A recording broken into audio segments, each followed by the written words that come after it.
Bonjour, ici Géraldine, c'est les Tribulations de Géraldine. Je suis médecin et artiste peintre et mère de 2 enfants. Aujourd'hui, le sujet que je voulais aborder avec vous, c'est qu'est-ce que l'art-thérapie?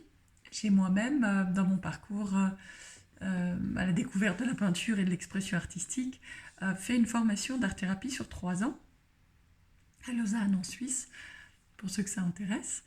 Et je n'ai malheureusement pas pratiqué moi-même en tant qu'art-thérapeute, je l'ai surtout pratiqué en tant que patiente. Et je ne voulais pas parler de la définition théorique, tout ça, vous pouvez regarder vous-même qu'est-ce qu'est exactement l'art-thérapie selon les experts et tout. Je voulais peut-être vous faire part de mon expérience à moi. Et donc, et comment je l'explique aux patients aussi, ça va être intéressant. Ouais.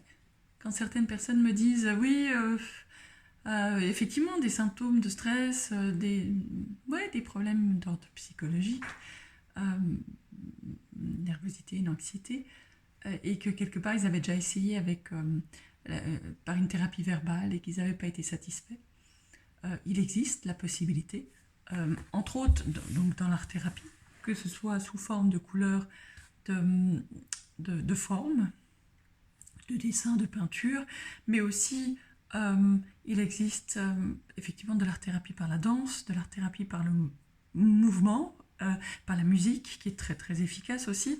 Moi qui ai fait les deux, euh, thérapie verbale et thérapie art thérapeutique, alors clairement, pour moi, en tout cas, qui suis visuelle, auditive, mais comme peut-être la plupart le sont finalement, c'était très très fort. Beaucoup plus efficace. Par exemple, en 25 heures d'art-thérapie, euh, ça avait été plus d'impact sur moi sur le plan thérapeutique que 100 heures de discussion. Ouais. Avec le parler, j'arrive, peut-être que d'autres y arrivent mieux, mais j'ai de la difficulté à exprimer euh, des ressentis, des émotions, euh, des choses de la petite enfance. Je trouve très difficile des fois de trouver les mots, des fois il n'y a pas de mots. Euh, des fois c'est juste un atroce serrement de gorge. Comment est-ce qu'on peut décrire ça? À part le décrire comme atroce serrement de gorge. Euh,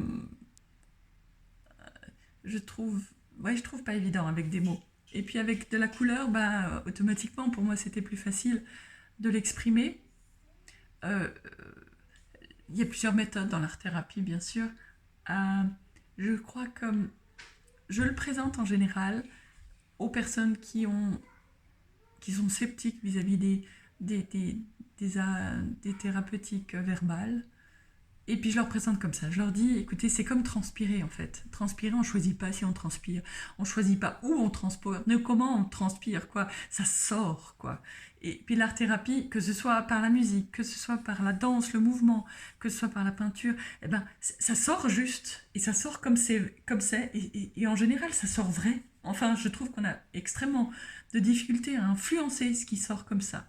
Et en général, on est extrêmement surpris, comme la main, le corps arrive tellement bien et tellement mieux à dire que des simples mots qui peuvent rester des fois un peu vides et pas forcément habités et vécus de l'intérieur. Ouais. Donc voilà, c'est comme ça que je leur présente. Euh, En termes médicaux, ce qui peut être intéressant, alors je ne sais pas en France, mais en tout cas en Suisse, l'art-thérapie c'est remboursé par la caisse maladie de base. Oui, voilà. Alors je ne sais pas pour les Français, ça faudrait voir. Euh, en France, si les complémentaires ne remboursent pas. Je sais que l'art-thérapie en France est beaucoup moins reconnue et a un statut beaucoup moins important. Alors en Norvège, ça je ne sais pas du tout. Ça je vous laisse me dire comment c'est reconnu. En tout cas en Suisse, c'est reconnu. Ouais. Pas mal utilisé dans tous les instituts d'ordre psychiatrique, en tout cas en Suisse. Ouais. Il y a toujours une art-thérapeute dans le coin. Ouais. Et c'est très intéressant. Donc moi, j'ai pas beaucoup pratiqué en tant qu'art thérapeute. Enfin, je le pratique indirectement dans mes peintures, où je m'exprime et j'exprime ce que je ressens et ce qu'il y a dedans en fait. Et donc indirectement, c'est ça. Je crois qu'il y a une notion qui est très importante dans l'art thérapie à préciser, c'est que on a toujours l'impression, oui, mais si je mets du rouge, alors le rouge veut dire l'amour ou la colère ou veut dire des choses. Et en fait, je pense ce qui est très important, en tout cas ce que j'ai appris moi, comme fondamental, et je pense que c'est vraiment ouais, très important, c'est euh, qu'en fait, c'est le patient qui interprète les couleurs, les formes, et qui interprète aussi leur signification. J'entends quelque chose de rouge peut apparaître absolument idyllique pour quelqu'un, et puis horrible pour quelqu'un d'autre. Tout dépend de son ressenti et de son interprétation propre. Une fois, j'avais fait un rêve où il y avait une araignée qui me sortait du cou, comme ça, et puis je l'avais peint, dessiné, et puis si on regardait les autres, alors soi-disant l'araignée, ce serait le symbole de la mer. Enfin, il y avait toute une chose comme ça, et puis l'araignée fait peur, enfin, et quelque chose de sombre et tout. Et puis finalement, moi, je trouvais ça... J'avais eu un peu peur, effectivement, dans mon rêve, mais génialissime, en fait. J'avais trouvé que j'avais des antennes, en fait, qui m'avaient poussé dans le dos et dans la nuque pour capter, en fait, l'invisible. Enfin, j'avais trouvé ça génialissime. Et donc, quelqu'un d'autre aurait pu interpréter ça comme étant exactement négatif. Et en fait, j'avais trouvé ça génial. Donc, vraiment, le patient, c'est lui-même, en fait, la personne qui va interpréter le mieux ses créations et les formes. Voilà. Comme test aussi, on m'avait demandé, j'avais fait 1 heure d'art-thérapie pour voir si ça m'intéressait, avant de commencer la formation. Et puis, on m'avait demandé, avec du fil de fer et tout, de me représenter, simplement. Et en fait, c'était intéressant, c'est que ma sculpture ne tenait pas du tout debout, ni assise, elle tenait dans ma main. Et qu'en fait, sans ma main, ma sculpture de fil de fer ne tenait pas toute seule, quoi. Et qu'elle avait besoin de quelque chose d'autre pour la tenir. Alors maintenant, on va pas se lancer dans une grande psychothérapie et tout, mais pour moi, à l'époque, ça avait beaucoup de sens. Que je tenais pas debout toute seule, quoi. Et que j'avais besoin de structure extérieure. Enfin... Ouais, c'était tout à fait... C'est très étonnant et très simple, en fait, comme procédé. Quelque part, on peut tous le faire. Ouais. Je trouve les moyens... Enfin, les art-thérapies qui m'ont le plus touchée, c'est quand elles partent d'un ressenti physique ou d'une émotion très très forte.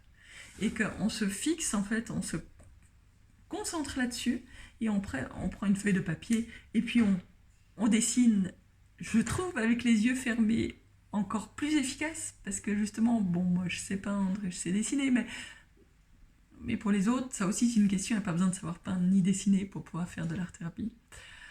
Au contraire, c'est même plus simple, je pense, de lâcher. Ouais. Voilà, alors moi je lâche mieux les yeux fermés, je lâche mieux, je suis droitière avec la main gauche, comme ça, vraiment, les choses sortent telles qu'elles sont, je ne peux pas influencer. Avec l'art-thérapeute avec lequel je faisais, elle se basait, elle, sur les rêves. Les rêves de quelques jours avant la séance, et on travaillait un détail d'un rêve qui m'avait particulièrement touchée, et je devais le dessiner, et après on regardait comment ça évolue. Et là, c'est relativement intéressant de partir là-dessus. Donc partir d'un ressenti, d'un rêve, d'une émotion très forte, ressenti physiquement, on peut partir de là.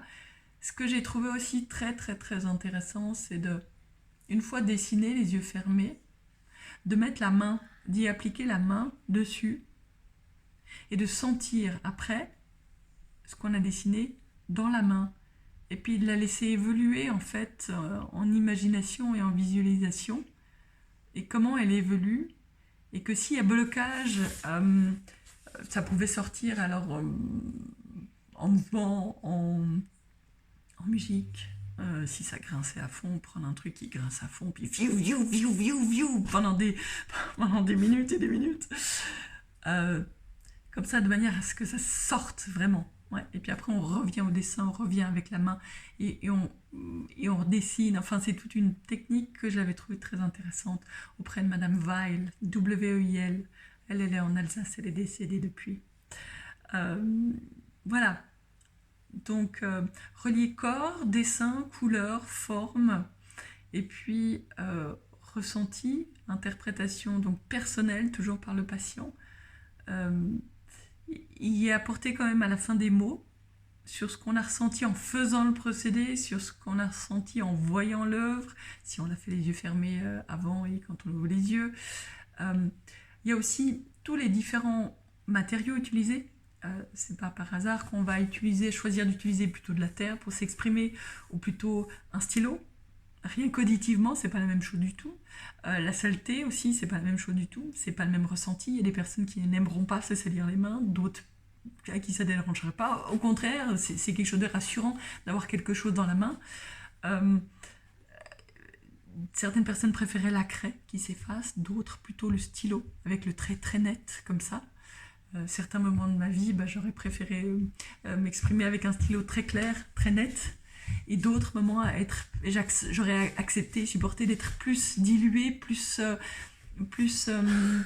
avec des craies, pouvoir être effacé et tout.